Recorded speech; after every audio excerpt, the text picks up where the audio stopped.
Hello everyone, मेरा नाम है शालीम और उम्मीद करता हूँ आप लोग ठीक होंगे। अपनी इस खूबसूरत सी लाइफ को बहुत ही अच्छे से गुजार रहे होंगे। फिर से आजकल बहुत ज़्यादा न्यूज़ चल रही है कि एक्सचेंजेस जो हैं वो बंद हो रही हैं। ये न्यूज़ ज़्यादा सर्कुलेट होना स्टार्ट हुई थी हॉटबिट एक्सचेंज के बाद, जब हॉटबिट ने अनाउंस किया था कि वो अपनी जो जितनी भी प्रोसेस है और एक्सचेंज जो है उसको वो क्लोज़ करने वाले हैं। तो मैंने हॉटबिट के बारे में पहले भी अपनी कई वीडियोस में आपसे बात की हैं। अगर आपने मेरी वीडियोस को देखा है तो जब भी हम किसी कॉइन के बारे में बात करते हैं और वो कहाँ पर लिस्टेड है, उसकी एक्सचेंजेस के बारे में बात करते हैं, तो जब भी हॉटबिट का ज़िक्र आता है तो मैंने आपको हमेशा से ये कहा है कि हॉटबिट दुनिया की सबसे बकवास तरीन क्रिप्टो एक्सचेंज है। उसकी रीज़न क्या है? मैंने हॉटबिट को यूज़ किया है और मेरे नज़दीक अगर हॉटबिट बंद हो गया तो ये बल्कि ज़्यादा एक अच्छी बात है क्रिप्टो के लिए और क्रिप्टो के इन्वेस्टर्स के लिए और क्रिप्टो इंडस्ट्री के लिए। क्योंकि हॉटबिट को सबसे बड़ी बीमारी ही ये थी कि जब आप उनकी एक्सचेंज को यूज़ करते थे तो वो अपने कस्टमर्स को एक अच्छा एनवायरनमेंट, एक अच्छा यूज़र फेस और एक अच्छी सर्विसेज नहीं दे पा रहे थे। उसकी सबसे बड़ी रीज़न ये थी कि आपने अगर हॉटबिट के ऊपर आपने स्पॉट में बाइंग करनी है, फ्यूचर्स की ऑप्शन तो वो वैसे ही नहीं देते थे, उनके पास वॉल्यूम ही इतना नहीं था। अगर आपने वहाँ पे स्पॉट की बाइंग भी करनी है तो आपने उसके ऊपर अगर BTC, ADA या फिर कोई भी फेमस क्रिप्टो कॉइन जिसके अंदर वैसे ही वॉल्यूम ज़्यादा होता है, बाय सेल बहुत ज़्यादा होता है, अगर आपने वो स्पॉट में बाय करना है तो उसमें भी आपका जो स्पॉट की बाइंग है वो पेंडिंग ऑर्डर में जाता था। फिर उसके बाद आपका 3 से 4 मिनट बाद वो आपको आपके वॉलेट में शो होता था। बट अगर आपने न्यू किसी कॉइन को बाय करना होता है जो कि स्टार्टिंग में हॉटबिट जैसी छोटी एक्सचेंजेस के ऊपर लिस्ट हो रहा है और आपने हॉटबिट में स्पॉट में उसको बाय कर लिया, तो आपका पेंडिंग ऑर्डर लग जाएगा और वो पेंडिंग ऑर्डर कोई पता नहीं है कि वो 1 दिन भी चल सकता है, 2 दिन भी चल सकता है। और मेरा एक पेंडिंग ऑर्डर तो हॉटबिट के ऊपर 4 दिन तक भी चलता रहा था। मैं उसके ऊपर टेस्ट कर रहा था कि मैं देखूं तो सही कि कितने दिनों तक पेंडिंग ऑर्डर इसके ऊपर चलता है।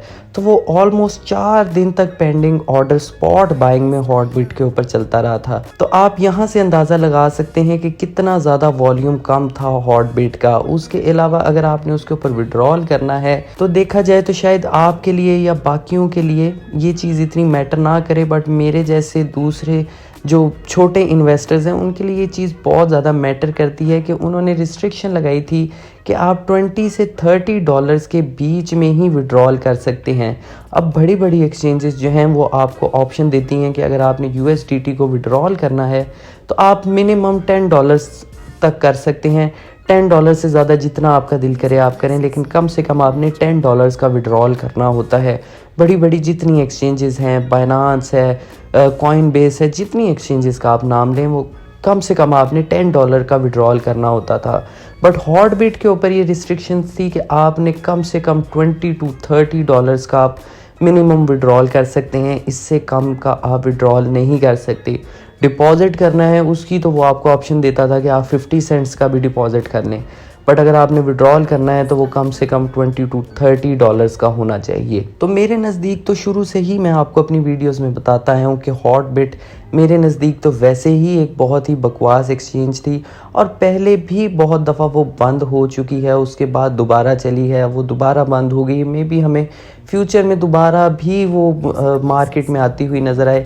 बट अगर ये बंद भी हो रही है तो मेरे ख्याल में क्रिप्टो इंडस्ट्री के लिए एक अच्छी बात है कि एक वेस्ट जो है क्रिप्टो इंडस्ट्री में से वो निकल रहा है। अब कुछ बात कर लेते हैं कि अगर आपके फंड्स जो हैं वो हॉटबिट के ऊपर मौजूद हैं और आपने उनको विड्रॉल करना है तो हॉटबिट ने टाइम दिया हुआ है कि आप स्टिल अभी भी उसको विड्रॉ कर सकते हैं। मेरे ख्याल में 1 तक की या फिर 12 तक की, मुझे कंफर्म नहीं है, आई थिंक कि 1 तक की ही डेट है कि आप 1 से पहले उसको विड्रॉ कर सकते हैं। और मैंने पता भी किया है विड्रॉ वहाँ पे इजीली हो रहा है, बट मैंने आपको रिस्ट्रिक्शन बता दी है कि आपके अगर USDT वहाँ पे $20 to $30 के हैं तो देन ही आप उसको विड्रॉ कर सकते हैं। $10 भी हैं अगर, या फिर $12 हैं या $15 हैं तो आप उनको विड्रॉ नहीं कर सकेंगे। कम से कम आपके पास $20 to $30 होने चाहिए, आप फिर उसको विड्रॉ कर सकेंगे।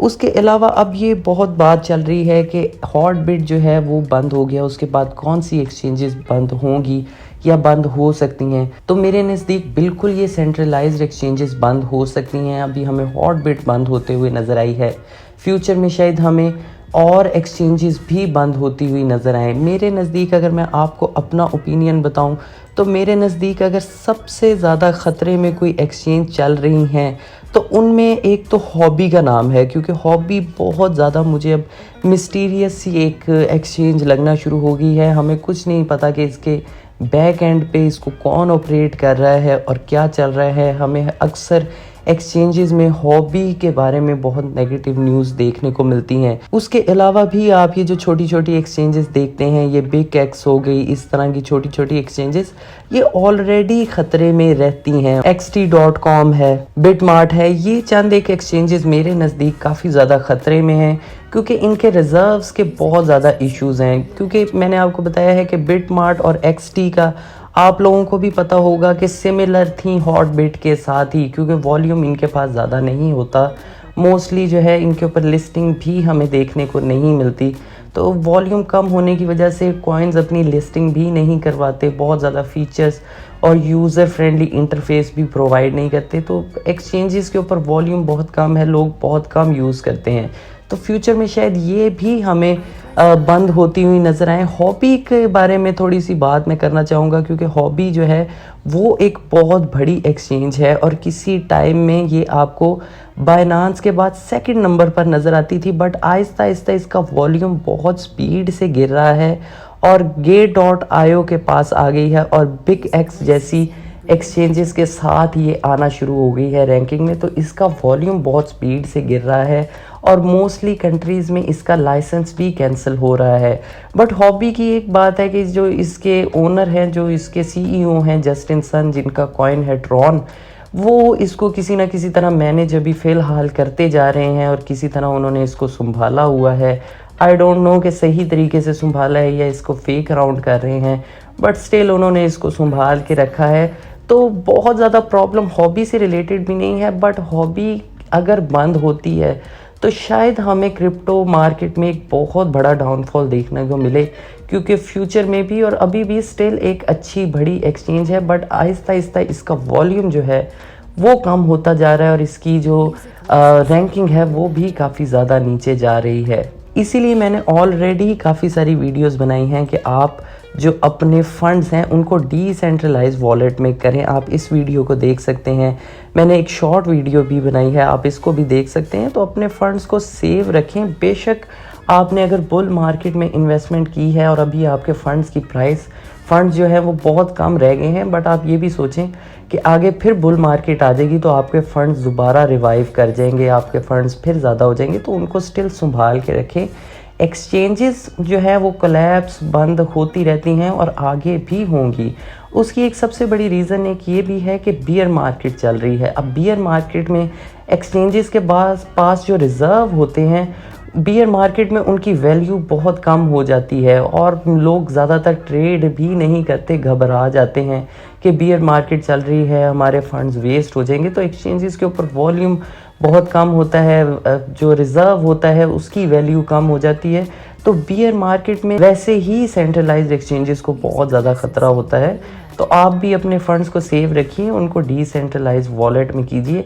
मैं ये नहीं कह रहा कि आप सेंट्रलाइज एक्सचेंजेस को यूज़ करना बंद कर दें, ट्रेड के लिए आप यूज़ करें, क्योंकि डिसेंट्रलाइज्ड एक्सचेंजेस जो हैं जैसे कि DYDX है, वो नेटवर्क है या वो एक्स है, इनके ऊपर आप ट्रेड करते हैं, बट आपको मोस्टली नए कॉइन्स जो हैं वो लिस्ट नहीं मिलते कि आप उनको स्पॉट में बाय कर सकें डिसेंट्रलाइज एक्सचेंजेस से। तो आपको सेंट्रलाइज एक्सचेंजेस को यूज़ करना ही पड़ेगा, बट अपने फंड्स वहाँ पर ट्रेड करके स्पॉट में बाय करके उनको अपने डिसेंट्रलाइज वॉलेट में ट्रांसफ़र कर लें, ताकि आपका फंड्स जो है वो सेव रहे। अब कुछ बात कर लेते हैं कि कौन सी ऐसी एक्सचेंजेस हैं जो कि सेफ़ हैं, जिनको कोई प्रॉब्लम नहीं है।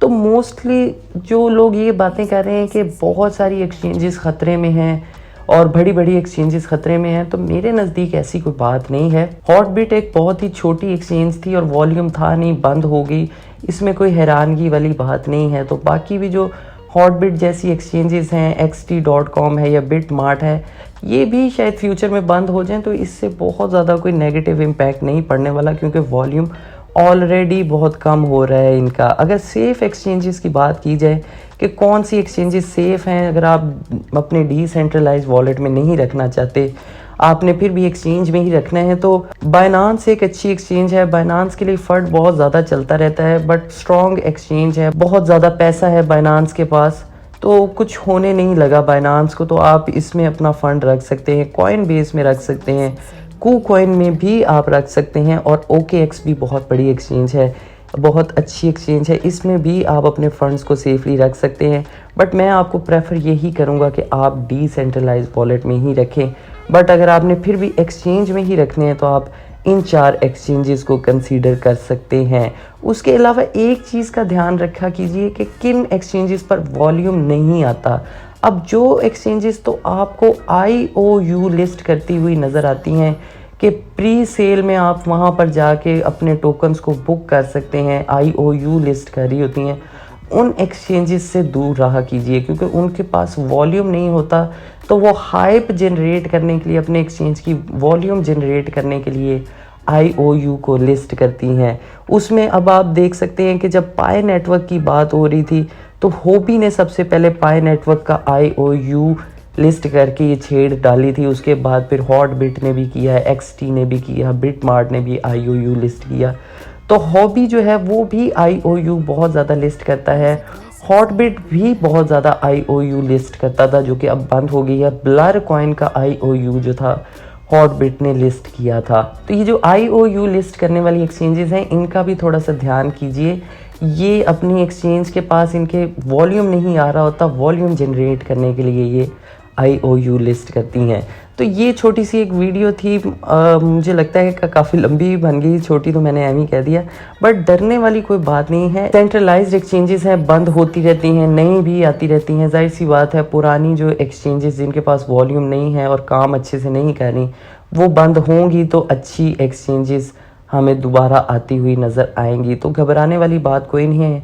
क्रिप्टो मार्केट थोड़ा सा डाउन है, बट हमें पता है कि एक टाइम आएगा जब क्रिप्टो मार्केट बहुत ज़्यादा बूम करेगी, और ये एक्सचेंजेस के ऊपर जो एक तलवार लटक रही है क्रैश होने की और बंद होने की, बुल मार्केट में ये भी हट जाएगी। बट अपने आप को सेफ रखिए, अपने फंड्स को डिसेंट्रलाइज वॉलेट में कीजिए। ये थी आज की वीडियो। उम्मीद करता हूँ आपको वीडियो अच्छी लगी होगी। वीडियो अच्छी लगी हो तो वीडियो को लाइक कर दें, चैनल को सब्सक्राइब कर दें।